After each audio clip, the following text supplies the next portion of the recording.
السلام عليكم ولا ليال سيدا aynu ognahay wadamo badan ayaa shacabkooda ku amray in guryahooda ay joogaan si loo yareeyo faafida caabuqa corona. Haddaba tan ayaa waxay dhalisay in waqti badan uu gacanteena soo galo. Su'aasha ayaa waxay tahay sidee ayaynu uga faa'iideysan karnaa waqtigeena xilli badankeena guryaha aynu joogno. Way fududahay in waqtigeenu badankiisa aynu ku lumino waxyaalo aan faa'iido badan nafteena ku soo kordhinayn sida daawashada filimada iyo ciyaarida gameka walow aysan dhib lahayn haddii waqti xakimanaad samayso. waxyaalaha ugu muhiimsan aad sameyn karto si waqtigaada aad uga faa'iideysato waxaa ka mid ah korsashada cilmiga ama in aad baratid xirfad.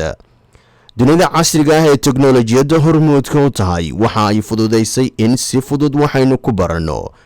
waxaa jira websiteyo badan sida Khan Academy, Coursera, LinkedIn Learning, Codecademy, Udemy iyo YouTube-ka oo si fudud wax uga faa'iidi kartid. maalintii haddii saacado kooban aad mawduuc gooni ah aad xooga saartid aqoontaada way kordhaysaa. micnaha haddii guryihiina jooga nala dhahay kama dhigno in aynu wax dhaqdhaqaaq ah xagga jirka aynu sameyn karin. gurigaada ayaad ku jimicsan kartaa adigoo jimicsi fudud sameyn karo sida push up ama adigoo isticmaalaya waxa loo yaqaano resistance band.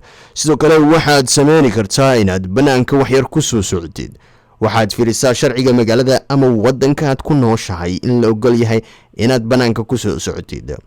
muhiimadda jimicsiga ayaa waxa ay tahay in jimicsiga ay kordhiso caafimaadka maskaxda iyadoo dhimto walaaca iyo niyad jabka. maqaayadaha badankoodu way xiran yihiin, taasina waxa ay ka dhigan tahay in guryaha aynu wax ku karsanno.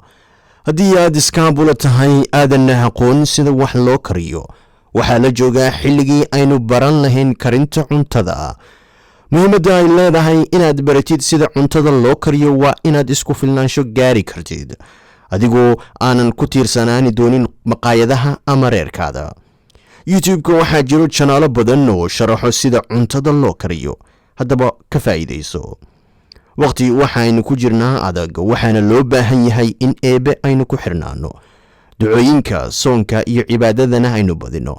tani ayaa waxay naga saacideeni doontaa in aynu deganaansho helno. sidoo kalena waxa ay naga xijaabaysaa walaaca iyo cabsida aynu ka qabno caabuqa corona.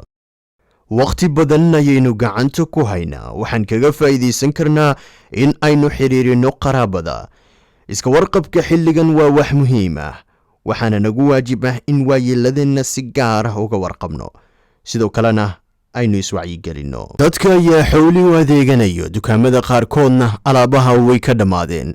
bal isku day in qaraabadaada iyo dariskaada aad weydiiso inay wax u baahan yihiin. khubarada cilmi nafsiga ayaa waxa ay sheegeen in caado walba oo xun la bedeli karo lana abuuri karo caado wanaagsan, balse ay u baahan tahay in waqti la geliyo si isbeddel dhab ah uu qofka u dareemo. haddaba waqtigan badan ee gacanteena soo galay haynu ka faa'iideysanno aanna u isticmaalno wax adduuniya aqaro inaan fici doono. faalladeeniina halkaa ayaan ku soo afmeeraynaa. fadlan subscribe saar channelkeena asxaabtaadana la wadaag si ay uga faa'iideystaan. haddaba waxaan idinkaga tegaynaa sidaa iyo ammaan Allah.